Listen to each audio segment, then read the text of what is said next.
There is a major revelation that has been made by ODM leader Oburu Odinga and his possible removal from the leadership of the ODM party. Let us listen to what former Deputy President who was impeached back 2024, Rigathi Gachagua, has to say. Sasa hii watu ya Ruto wanamwambia jana, hii Oburu cannot lead his campaign because hata kutembea ni shida. Hata juzi alipewa speech asome, anasoma kidogo anashindwa kusoma, anapatia Ruto anamwambia ujisomee. Sasa hii watu ya Ruto wanamwambia tutoe hii Oburu. So wewe Oburu unapangiwa. Na when Rigiji tells you your wife is pregnant, ununua diapers. That is Rigathi Gachagua. Ladies and gentlemen, you all know Gachagua is one of those leaders who does not make careless sentiments or other statements when it comes to politics here in Kenya, or speak without meaning. This means that what he says in public could be based on what he knows currently. Gachagua claims that the current President William Ruto is done with Oburu Odinga politically, and Oburu could be removed from the leadership of ODM at any time from now. I want to put this into perspective so that we can really understand why is the current ODM party leader Oburu Odinga being targeted for removal from the leadership of ODM. Before I continue, as you continue watching this clip, ladies and gentlemen, hit the like button. I request you, I beseech you. And if you have not subscribed to our YouTube channel, Kenya Media, where we don't sugarcoat, but we always put the news as it is, please consider subscribing by smashing the subscribe button that is down here once you then remember to turn on the notification bell so that the moment we upload any new video clip, you'll be notified automatically that Kenya Media has uploaded a new video clip to watch. Remember to share our content also. Other WhatsApp groups are never on Facebook. That is the only way we can continue building this channel of ours, Kenya Media. Without wasting your time, back to our political analysis. Why Oburu Odinga is being targeted for removal from the leadership of ODM. Number one, the Homa Bay Linda Mwananchi rally. You know, ODM has been telling Ruto that Homa Bay is an ODM stronghold. Yani ni ngome ya ODM. However, ladies and gentlemen, after Edwin Sifuna announced that he would hold a political rally in the county, a very large crowd, watu walijaa kila mahali, turned up, politically. This may not have pleased President William Ruto, according to the information he receives from Gladys Wanga, Oburu Odinga, and Junet Mohammed, and those who are supporting pro-based government. Now, it could also be argued that Oburu has not provided the political support Ruto expected as the head of state who chairs pro-based government, and this may lead to strategies to remove him, and replace him with someone who could help Ruto gain political support in the Nyanza region. Kama hawa ambao wako serikalini akina huyu waziri anaitwa nani huyu? John Mbadi, Opio Gwadai, one of them maybe.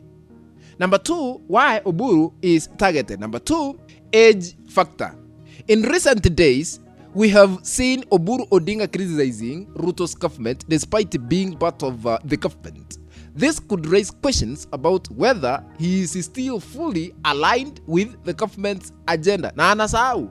There may therefore be speculation that he could be removed to allow another person to take over his political position, in ODM. Remember, ODM had promised that Nyanza was its stronghold, and the party would help President William Ruto win his re-election during the next general election 2027, ladies and gentlemen. This now appears increasingly difficult, by the way, to manage. Number three, why Oburu is targeted. ODM's demands. ODM leaders have been asking President William Ruto to appoint an ODM member as his running mate in 2027 general elections in exchange for ODM's support in the next general election. Na hawana kitu, wanatoa vitisho baridi. This demand may have frustrated President William Ruto and some people, or rather leaders who are in the so-called broad-based government, and Oburu could be blamed for the party's position, potentially putting his leadership position at risk.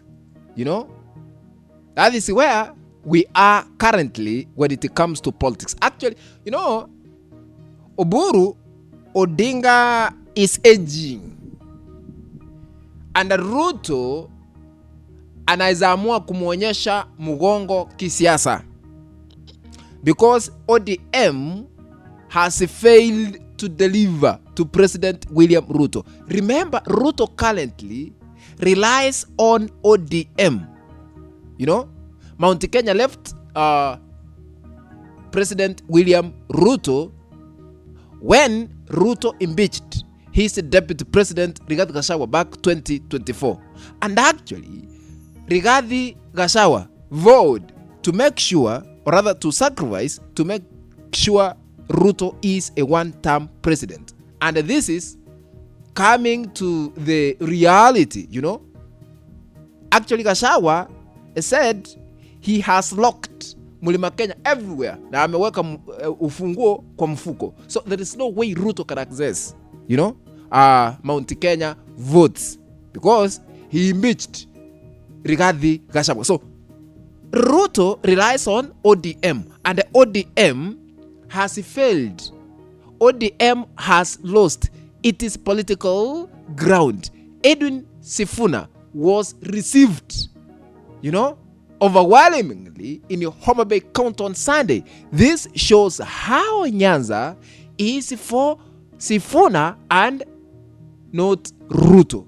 Ladies and gentlemen, I want to conclude by asking a simple question. According to you, has the time come for Oburu Odinga to be removed from the leadership of ODM? According to your political understanding, is this the right time Oburu Odinga should be removed from the party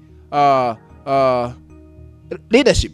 Share your opinion in the comment section below. We would like to hear your political perspective.